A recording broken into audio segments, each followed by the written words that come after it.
everyone and welcome back to my channel. Firstly, I apologise for my appearance. I look a bit dishevelled and my hair is a mess, but I have two excuses. One being that it's been really hot and sunny here in Dorset lately. It's been like 30 degrees every day and the humidity affects my hair a lot.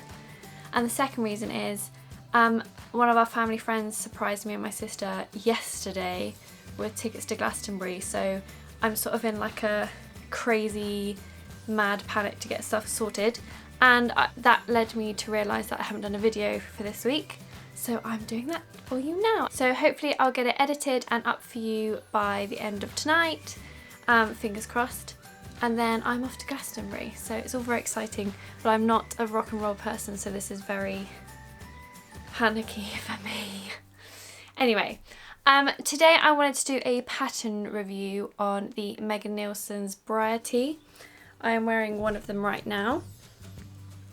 There's a few things that I wanted to talk about in this video, of things I found and things that I sort of struggled with on quite a simple pattern, and I just wondered if any of you have some advice for me and maybe what I'm saying can help you if you haven't made Briar tees yet.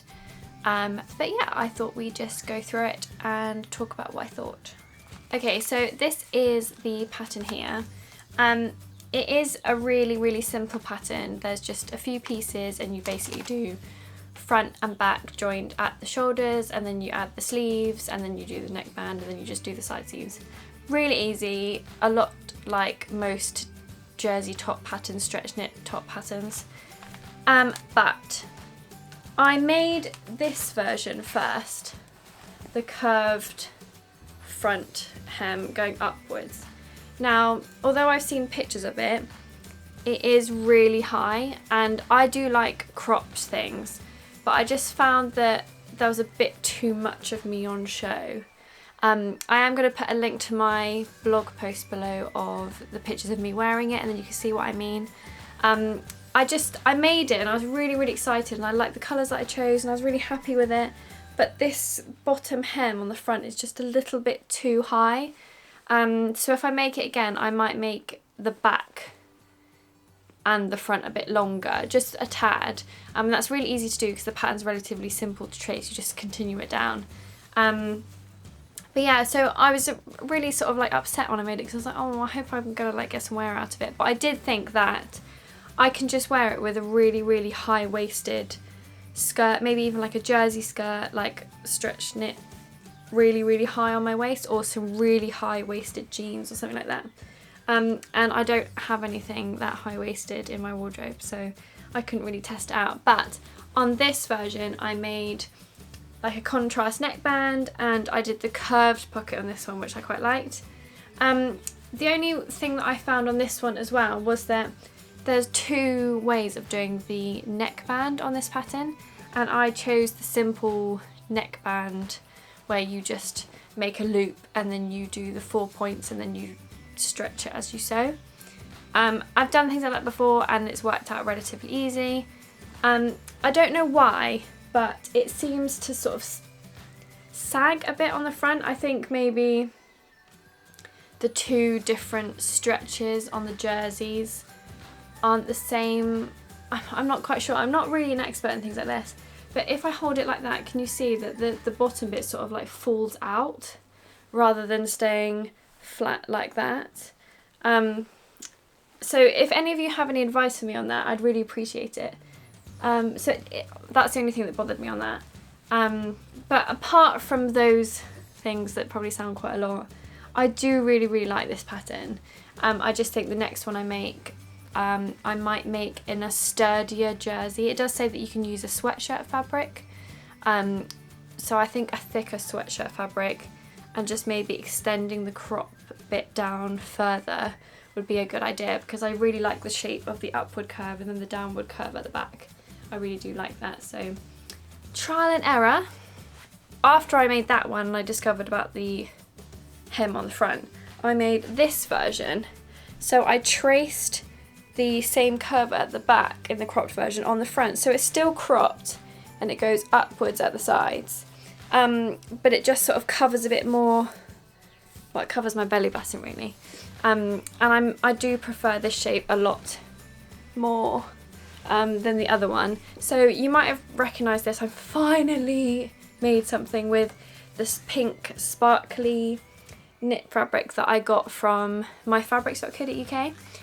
Also this fabric here was from My Fabrics as well, and the dark jersey I think I got from Hanson's Fabric Warehouse in Stamford Newton. Yeah, so I think I mentioned this in an old fabric stash video. It's like this. I hope you can see how sparkly it is, because it is really, really sparkly.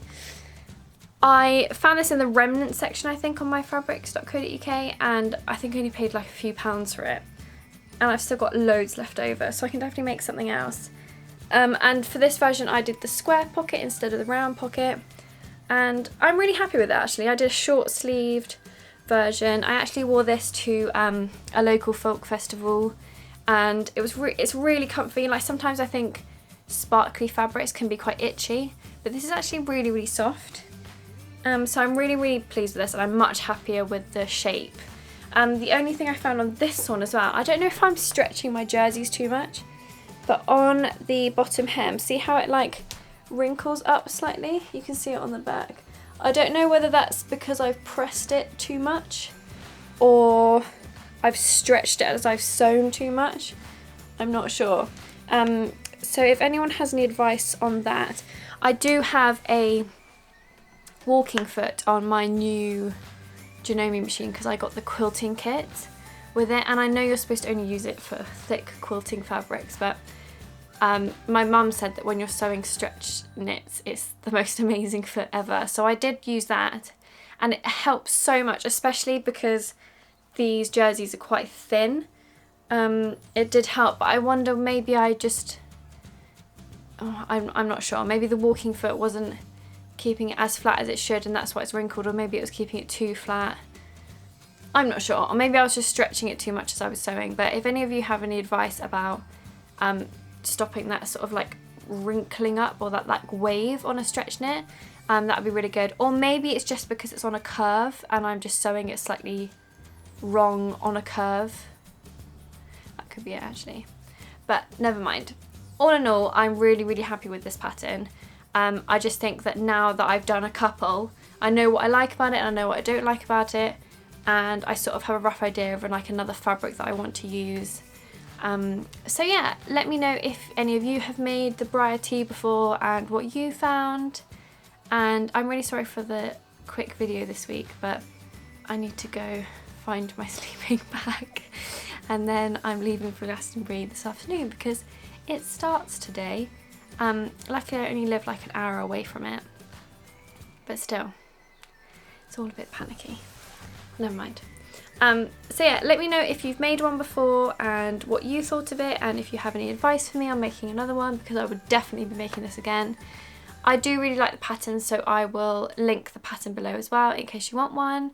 And yes, thumbs up if you enjoyed this video, and make sure you subscribe if you want to see more, and I will see you next week. Happy handmade, everyone!